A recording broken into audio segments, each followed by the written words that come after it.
The hospital room was quiet, except for the soft beeping of machines and the faint rustle of a mother's tears as she tried not to cry too loudly. 12-year-old Emily, frail but radiant with a smile that never seemed to fade, lay in the bed clutching a worn-out notebook. Inside it were dreams she had written over the years, as simple wishes like baking cookies with her mom, playing in the park with her little brother, and reading bedtime stories with her dad. But one wish stood out, written in bold letters on the very last page: "I want to meet Senator John Kennedy." Emily's family wasn't wealthy, and they didn't have much influence. Her father, Daniel, worked long shifts at a warehouse, while her mother, Sarah, stayed at home to care for Emily and her younger brother, Noah. They had spent years battling Emily's illness, draining their savings and leaning on faith to carry them through the darkest nights. When Emily's doctors admitted there wasn't much more they could do, the family tried to make her remaining days meaningful. But Sarah couldn't shake the feeling that maybe,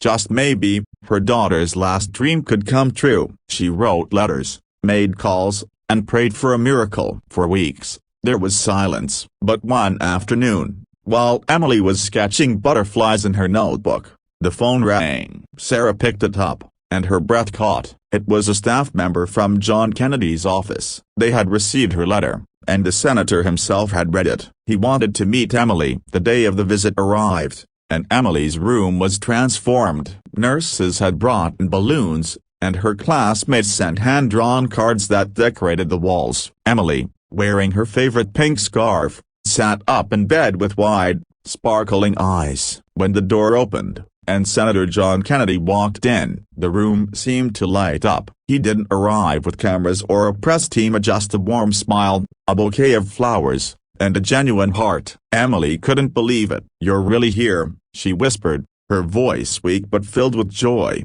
Kennedy sat beside her bed and held her hand. "Of course I'm here, sweetheart. I hear you're the bravest girl in Louisiana." His voice carried a gentleness that disarmed everyone in the room. For hours, he listened to her stories, looked through her notebook of dreams, and even read one of her favorite children's books aloud while her little brother curled up beside him. Emily laughed, something she hadn't done in days, and for a brief moment, the illness seemed to vanish. But what touched Sarah and Daniel most wasn't just his visit, it was what he did afterward. Before leaving, Kennedy took Sarah and Daniel aside. He told them he was moved by their strength, by Emily's courage, and by the love that radiated from their family. He quietly arranged financial support to cover Emily's medical bills and set up a scholarship fund in her name for Noah's future. "Your family shouldn't carry this burden alone," he said, his eyes heavy with sincerity. Emily passed away peacefully a few weeks later,